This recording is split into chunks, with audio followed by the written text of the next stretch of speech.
Hello, my name is Thane Benson. This is my performance video number 1 for LIBR 287 Section 10 Storytelling. Today I'd like to tell for you 2 stories taken from Norse mythology. These are stories intended for adult audiences. I'd like to begin with the Norse creation myth. In the morning of time there was no sand, there was no sea, there were no clouds. There was no heaven, there was no earth. All there was a great empty void. On one side of this void stood the realm of fire, and on the opposite side stood the realm of icy frost. And over time, heat from the fire came across the void to the realm of icy frost and melted some of the ice, which trickled down into the void and took the shape of 2 new creatures, the first creatures. The first of which was a frost giant named Ymir, who was huge and horrible. The second was a giant cow named Alduma. Now Ymir drank from the milk of Alduma and grew even bigger and stronger and more ferocious, until one day, while he was sleeping, from the warmth of his armpit sprung forth, fully formed, a male and female frost giant, and from the soles of his feet, where fungus grew, emerged a 9-headed troll. And so began the lineage of these 2 terrible races. But Adula also brought about new life. She reached across the void and licked at the icy frost. She licked at the salty ice blocks that lay there, and as she licked at the ice, it took shape. Slowly, on the first day, hair emerged. On the second, a head. And finally, on the third day, the full form of a new giant came forth. But this giant was a good giant.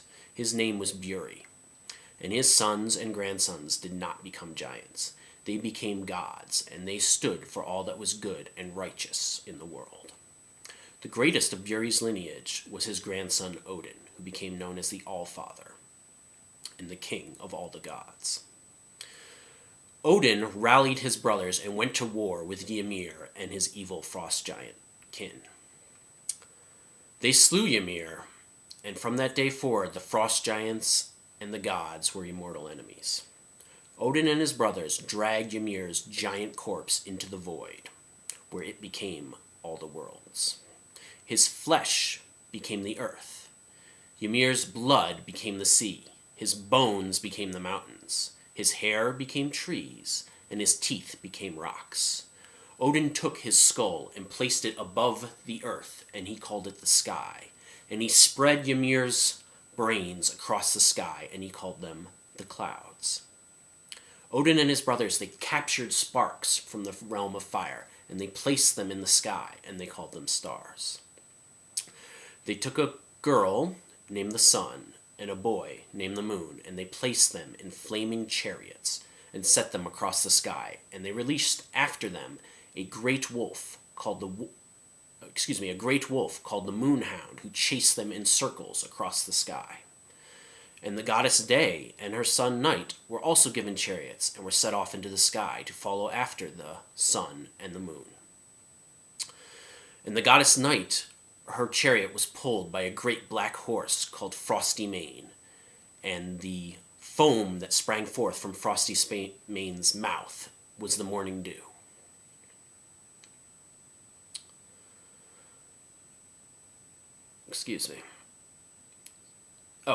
Sorry. So Odin and his brothers, from a fallen elm tree, and from a fallen ash tree and a fallen elm tree, they made man and woman. And they gave them spirit and life and beauty and intelligence and the gift of speech. And they left these humans in this world, Midgard, and the gods traveled across a fiery, flaming rainbow bridge to another world called Asgard, where they built their golden halls. And there the gods sit upon their thrones, watching over all the 9 worlds. And above the 9 worlds stands a magnificent tree known as the World Tree.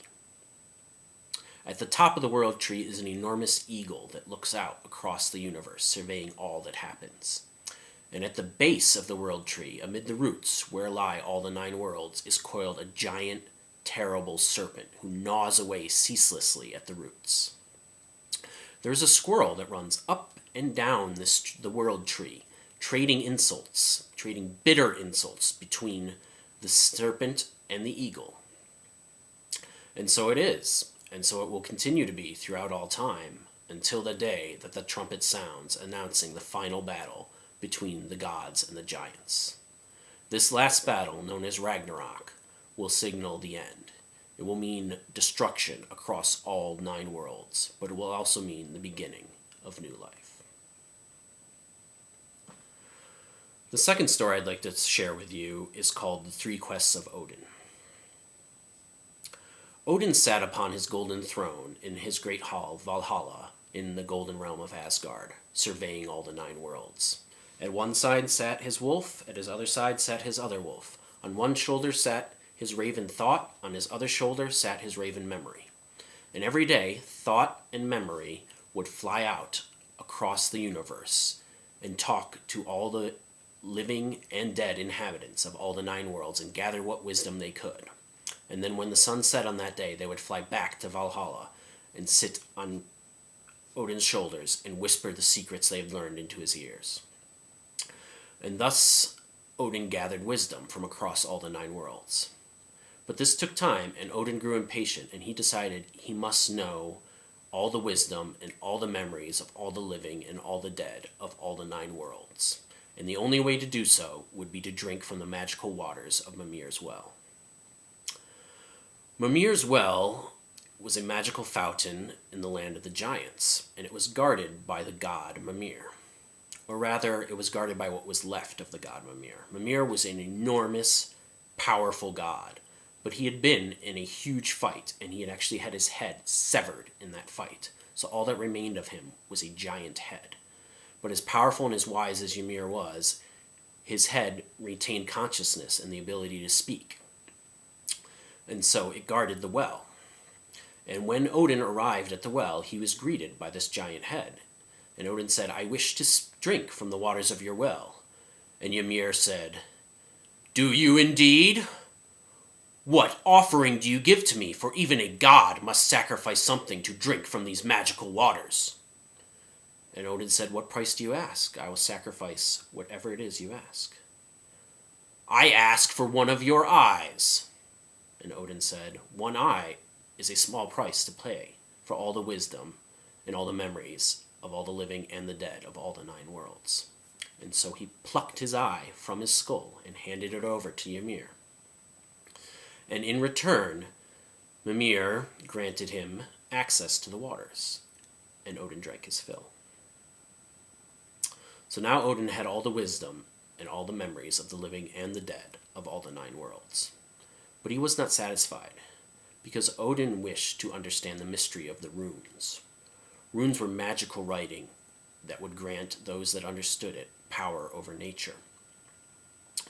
So Odin wished to have this power, but in order to gain great knowledge, Odin understood he must endure great suffering.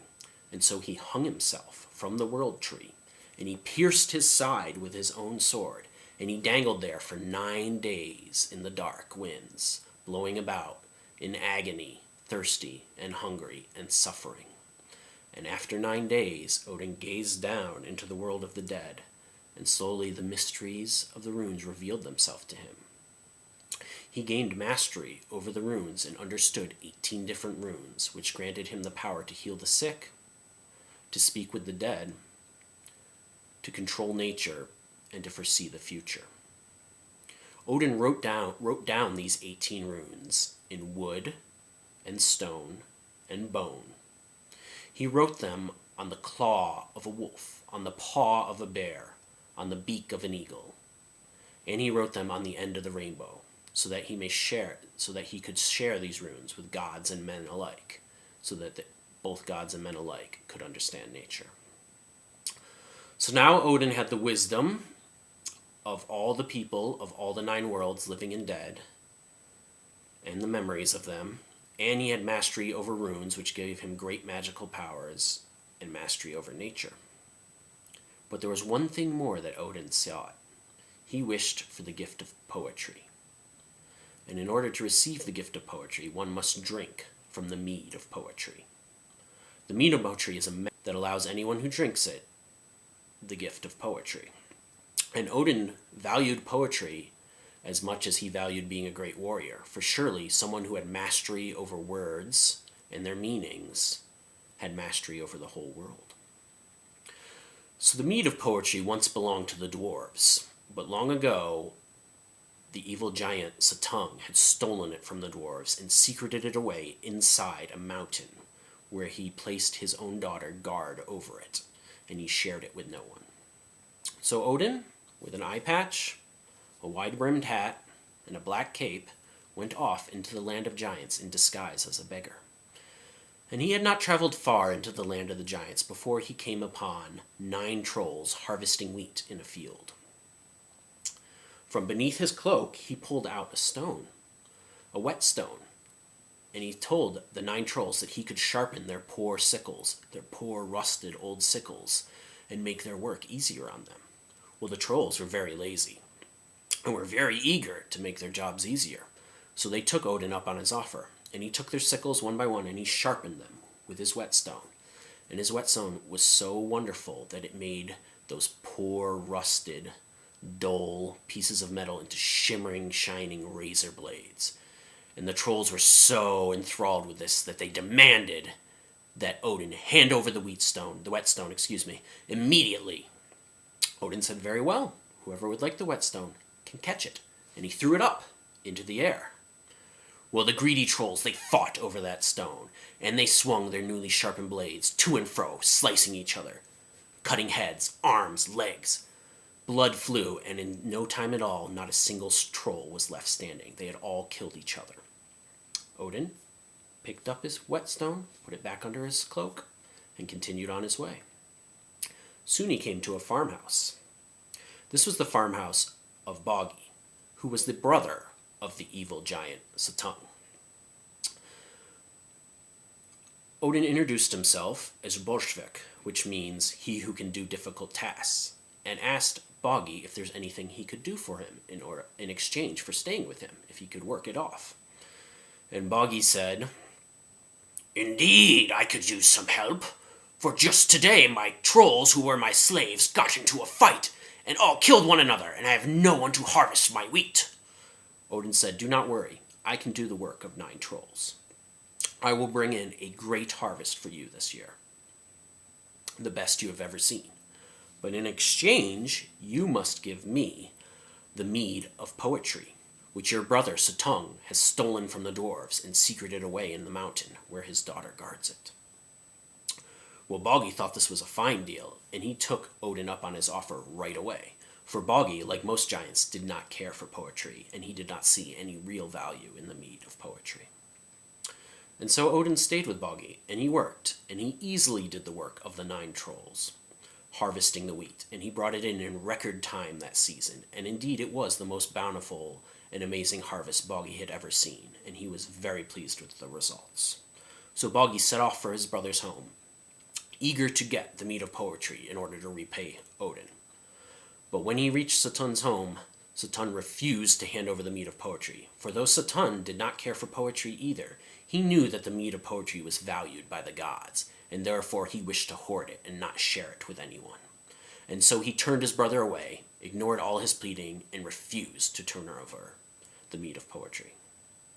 Boggy returned home, very angry, but Odin said, "Do not worry, we will outwit your brother. Help me bore a small hole in the side of the mountain, and I will find my way inside, and I will seduce Suttung's daughter and get her to turn over the mead of poetry to me." So Boggy and Odin worked together to bore a very small hole in the side of the mountain, and once they had finished, Odin transformed himself into a snake and squeezed into the hole and slithered into the mountain. And once inside, he quickly turned himself back into a god. And using the wisdom and the memories that he had gained from Mimir's well, and using his mastery over runes that he had learned from suffering on the world tree, he easily charmed Suttung's daughter, and soon they became lovers. And he lied there with her inside the mountain for 3 days, drinking his fill every day of the mead of poetry. And on the fourth day, when he had drunk the last drop of the mead of poetry, Odin was on fire with the power of poetry, and he transformed into an eagle and flew off away from the mountain and back to Asgard.